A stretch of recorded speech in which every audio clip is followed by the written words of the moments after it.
What's happening? This is BoneSickle playing Warframe on the PlayStation 4, and right now I'm going to try and talk you through what to expect when going for the Saviour of Venus Trophy. You want to be playing the Assassination mission on Fossa. Right now, there's a skull on mine, and I have the option to do a nightmare version of the mission. That's just because I've completed everything on there. If you're a newer player and you're going for this trophy, obviously you have not done that, so it will not look exactly like that for you. Don't worry about that. But you want to play Fossa Venus. Obviously, the best way to beat some of these boss missions really is just to play at a public match. Usually there are a lot of other players farming these bosses for stuff, and you can probably just join a public match and not really do anything and get it completed. But if you are so inclined to do it yourself or do it with a group of friends that are new to the game or whatever, here's pretty much more or less what you should expect. Of course, I am in the Rhino Warframe already for the process of making this video. And the Rhino Warframe parts are actually what you can get from this boss. You will actually want to replay this boss in order to get this particular Warframe that I'm using right here.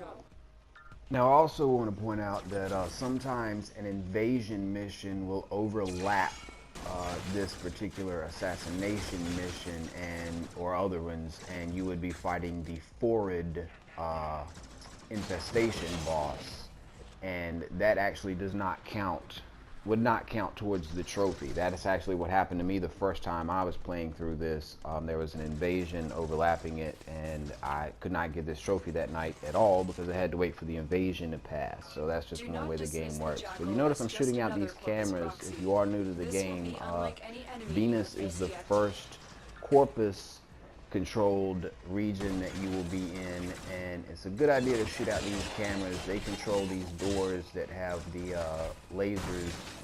If you run through the laser doors, it'll strip you of your shields most of the time, or do a good chunk of damage to your shields. If you're low level, it'll take them off, and you see a laser door right here. It'll also floor you, but you can avoid that by either shooting these security cameras or by just simply rolling through it. Now you notice I just walked through it because I'm using the Rhino with iron skin. If you do not have the Rhino, that's not an option for you, but you can just dodge roll through the laser doors. I think it's L1 with the default controls.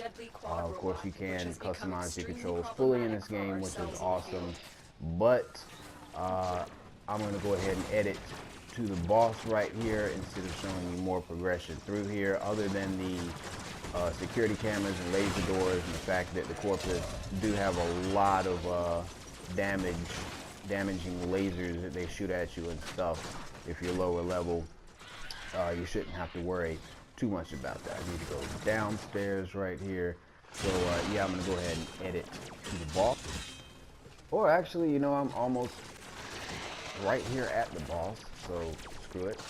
Nicknamed the Jackal. I'm gonna come up on him. Like I said, I'm using the Rhino, so I do have abilities that you will not have, but I'm going to try and show you a good way to beat him even in one of the Warframes that you would start out with. This is the way I've always done it. I've beaten this boss solo numerous times, but first of all, he's got 4 legs, arms, whatever. They each have individual health bars. You want to shoot one until it's depleted, and then he's vulnerable for you to keep shooting him or whatever. You don't have to come up and melee him. I'm just doing that.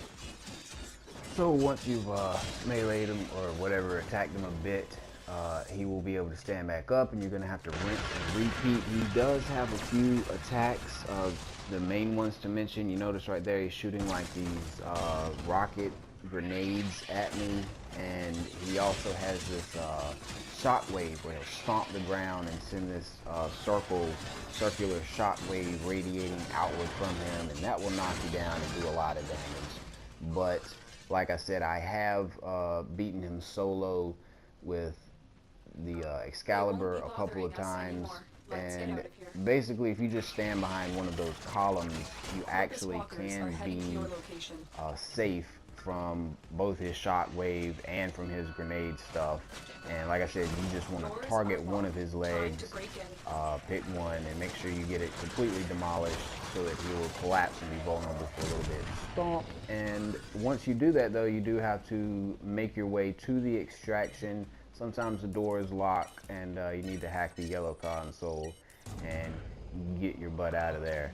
And once you get back to the ship, you should have the trophy popping for you. And also, for beating him, you should be awarded the helmet blueprint, or the systems blueprint, or the chassis blueprint for the Rhino, which you see me using right here. So you can just keep replaying him to get those 3 parts. You also should get the Nav segments to unlock Mars and Jupiter and allow you to progress towards the other trophies, which also have videos for the other trophy related bosses. So anyway, thanks a lot for watching. Hope that's been helpful.